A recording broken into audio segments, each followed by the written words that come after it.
ஓம் சாந்தி sister. குஷி குஷியா ஓம் இருக்கீங்களா? சாந்திங் brother. குஷி குஷியா இருக்கும் பிரதர். ஒன்று ராஜாக்கள் அதிகாரம் 9 பாக்குறோம்.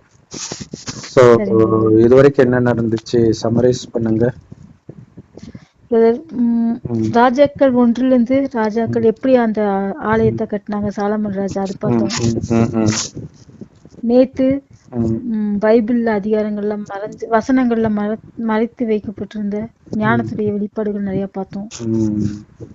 கடவுள் கிட்ட விண்ணப்பம் பண்ணிட்டு இருந்தார் நேத்து. இங்க வாசம் பண்ண இருந்தாலும் இந்த கோயில்ல உனக்கு ஏமாத்திரம் அப்படின்னு கடவுளை ரொம்ப எக்ஸாஜரேட் பண்ணி பேசியிருந்தாரு. ஸோ அதை பற்றி பார்த்தோம். இன்னைக்கு ஒன்று ராஜாக்கள் அதிகாரம் 9 பார்க்க போறோம். சரிங்க பிரதர். சாலமோன் கர்த்தருடைய ஆலயத்தையும் ராஜ அரண்மனையையும் தான் செய்ய வேண்டும் என்று விரும்பின எல்லாவற்றையும் கட்டி முடித்த பின்பு கர்த்தர் கிபியோனிலே சாலமோனுக்கு தரிசனம். நீங்க பைபிள் வச்சிருக்கீங்களா சிஸ்டர் இப்ப கையில? வச்சிருக்கேன் பிரதர். அப்படியா? சரி, நீங்க ஒரு வசனம், நான் ஒரு வசனம் சொல்லலாம், ஓகேங்களா? படிக்க முடியுமா? வெளிச்சம் இருக்காங்க? வெளிச்சிருக்கும் பிரதர். நைட்டு கண்ணாடி கஷ்டம். சரி விடுங்க, நானே படிச்சிடறேன். சரி, மறுபடியும் படிக்கிறேன். சாலமோன் கர்த்தருடைய ஆலயத்தையும் ராஜ அரண்மனையும் தான் செய்ய வேண்டும் என்று விரும்பின எல்லாவற்றையும் கட்டி முடித்த பின்பு கர்த்தர் கிபியோனிலே சாலமோனுக்கு தரிசனமானது போல 2ஆம் தரமும் அவனுக்கு தரிசனமானார். கர்த்தர் அவனை நோக்கி, நீ என் சமூகத்தில் செய்த உன் விண்ணப்பத்தையும் உன் வேண்டுதலையும் கேட்டேன். நீ கட்டின இந்த ஆலயத்தில் என் நாமம் என்றைக்கும் விளங்கத்தக்கதாக அதை பரிசுத்தமாக்கினேன். என் கண்களும் என் இருதயமும் என்னாலும் அங்கே இருக்கும். இந்த ஆலயத்தில் என் நாமம் என்றைக்கும் விளங்கத்தக்கதாக அதை பரிசுத்தமாக்கினேன். என் கண்களும் என் இருதயமும் என்னாலும் அங்கே இருக்கும். ஸோ இதே மாதிரி இந்து மதத்திலும் கதை வரும். அம்மன் இறங்கி நான் இந்த இடத்துல இருக்கிறேன், எப்பவும் உங்களை பாதுகாக்கிறேன்னு வரும். ஸோ அதே விஷயம்தான் இங்கேயும் காப்பியா இருக்கு. நான் உனக்கு கட்டளையிட்ட எல்லாவற்றையும் நீ செய்து என் கட்டளைகளையும் என் நியாயங்களையும் கை கொள்ளும்படி என் சமூகத்தில் மன உத்தமமும் செம்மையுமாய் உன் தகப்பனாகிய தாவீது நடந்தது போல நடப்பாயானால் இஸ்ரவேலின் சிங்காசனத்தின் மேல் உட்காரும் புருஷன் உனக்கு இல்லாமற் போவதில்லை என்று உன் தகப்பனாகிய தாவீதோடே நான் சொன்னபடியே இஸ்ரவேலின் மேலுள்ள உன் ராஜ்யபாரத்தின் சிங்காசனத்தை என்றைக்கும் நிலைக்க பண்ணுவேன்.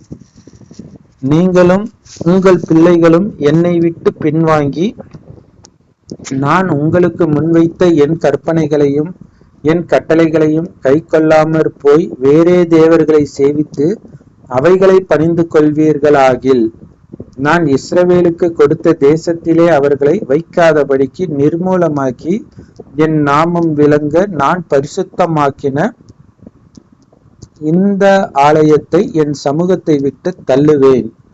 அப்பொழுது இஸ்ரவேல் சகல ஜனங்களுக்குள்ளும் பழமொழியாகவும் வசை சொல்லாகவும் இருப்பார்கள். அப்பொழுது உன்னதமாய் இருக்கிற இந்த ஆலயத்தை கடந்து போகிறவன் எவனும் பிரமித்து பகிரியாய் ஈசலிட்டு, கர்த்தர் இந்த தேசத்துக்கும் இந்த ஆலயத்துக்கும் இப்படி செய்தது என்ன என்று கேட்பார்கள். ஸோ நேற்றுதான் இந்த ஆலயத்தை பத்தி நம்ம பேசணும், இதுக்காகவே அடிச்சுக்கிறாங்கன்ட்டு. ஸோ அதுக்கான பதிலே இதுல வந்துருச்சு. என் வார்த்தையை மீறி நீங்க நடக்க ஆரம்பிக்கும் போது நானே இதை விட்டு போயிடுவேன்னு தான் சொல்றாரு. தள்ளி வைப்பேன், நிர்மூலமாக்குவேன் அப்படின்லாம் சொல்றாரு. ஸோ அப்படி பார்த்தா அப்படி நடக்குது கரெக்டாவே. ஏன்னா உலகமே இன்னைக்கு அந்த ஆலயத்தை பார்த்துதான் கடவுள் சொல்ற மாதிரி ஏளனம் பண்ணிட்டு தான் இருக்கிறாங்க. அதற்கு அவர்கள் தங்கள் பிதாக்களை எகிப்து தேசத்திலிருந்து, ஆனா இதுல என்ன ஒரு காமெடினா, அவங்க அந்நிய தேவனை எல்லாம் கும்பிடல இல்லையா? அந்நிய தேவனை கும்பிடுறது ஒரு பெரிய தலை இதுன்னு சொல்ல. அப்ப அந்நிய தேவனா அப்ப இன்னொரு கடவுள் இருக்கிறாருன்னு அர்த்தமாயிடும். அவங்க அதே கடவுளை பிடிச்சதுனாலதான் பிரச்சனையே. பிரச்சனை என்னன்னா மனித வழியை பிடிச்சதுதான் பிரச்சனை. சோ கடவுளுடைய வழி கடைசியில தான் கிடைக்குது. சோ அந்த விஷயத்த நம்ம நோட் பண்ணணும், அது ரொம்ப முக்கியம்.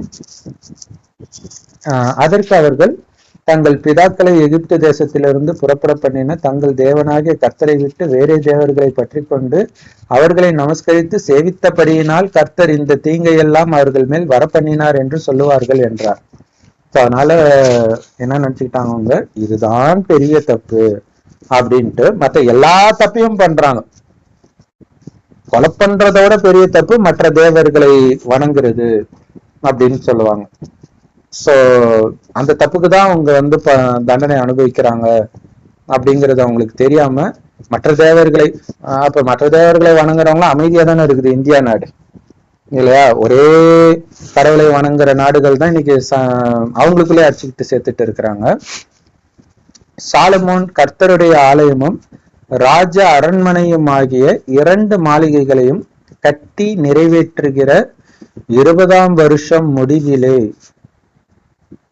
20 வருஷம் கட்டி இருக்கிற தன்னுடைய விருப்பத்தின் படியெல்லாம் தனக்கு கேதுரு மரங்களையும் தேவதாரி விருட்சங்களையும் பொன்னையும் கொடுத்து வந்த தீருவின் ராஜாவாகிய ஈராமுக்கு ராஜாவாகிய சாலமோன் கலிலேயா நாட்டிலுள்ள 20 பட்டணங்களை கொடுத்தான். தீருவின் ராஜாவாகிய ஈராமுக்கு ராஜாவாகிய சாலமோன் கலிலேயா நாட்டில் உள்ள 20 பட்டணங்களையே கொடுத்திருக்கிறார். அந்த கோயிலையும் அரண்மனையும் கட்டுறதுக்கு மரங்களை சப்ளை பண்ணதுக்காகவே 20 பட்டணத்தை கொடுத்திருக்கிறார். ஈராம் தனக்கு சாலமோன் கொடுத்த பட்டணங்களை பார்க்கிறதற்கு தீருவிலிருந்து புறப்பட்டு வந்தான். அவைகளில் அவன் பிரியப்படவில்லை. அதனாலே அவன், என் சகோதரனே, நீர் எனக்கு கொடுத்த இந்த பட்டணங்கள் என்ன பட்டணங்கள் என்றான். அவைகளுக்கு இந்நாள் மட்டும் வழங்கி வருகிறபடி காபூல் நாடு என்று பெயரிட்டான். ஈராம் ராஜாவுக்கு 120 தாலந்து பொன் அனுப்பியிருந்தான்.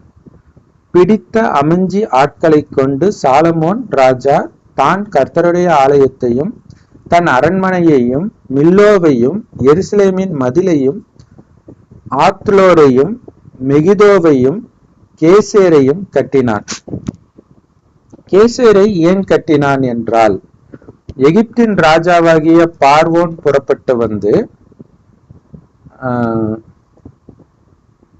அந்த கேசேர் பட்டணத்தை பிடித்து அதை அக்கினியால் சுட்டெரித்து அதிலே குடியிருந்த கானானியரை கொன்று போட்டு அதை சாலமோனின் மனைவியாகிய தன் குமாரத்திக்கு சீதனமாக கொடுத்திருந்தான்.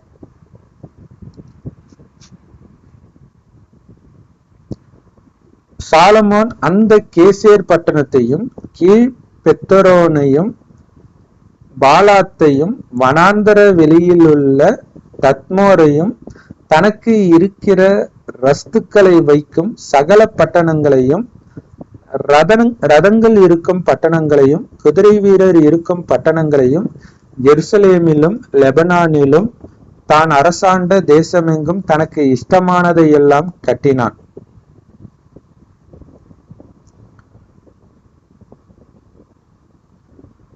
இஸ்ரவேல் புத்திரர் சங்காரம் பண்ண கூடாமல் மீந்திருந்த இஸ்ரவேல் புத்திரரின் ஜாதி அல்லாத எமோரியர், ஏத்தியர், பெரிசியர், ஏவியர், எபூசியருமான சகல ஜனத்திலும் அவர்களுக்கு பிறகு தேசத்தில் மீந்திருந்த சகல ஜனங்களுடைய பிள்ளைகளையும் சாலமோன் இந்நாள் வரைக்கும் நடக்கிறது போல அமஞ்சி வேலை செய்ய அடிமைப்படுத்தி கொண்டான்.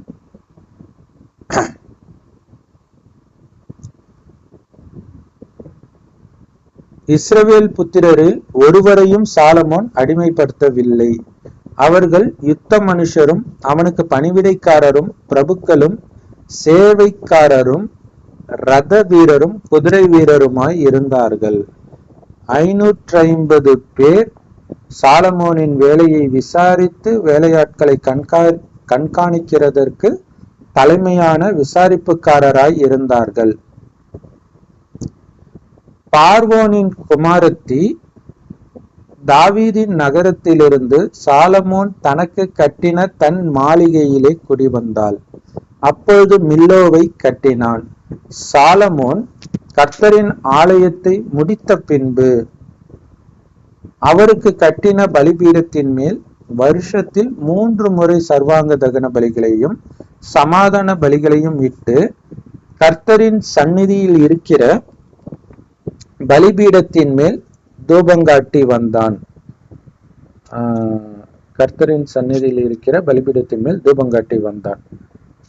ராஜாவாகிய சாலமோன் ஏதோம் தேசத்தில் சிவந்த சமுத்திர கரையிலே ஏலோத்துக்கு சமீபத்தில் உள்ள எசியோன் கேபேரிலே கப்பல்களை செய்வித்தான்.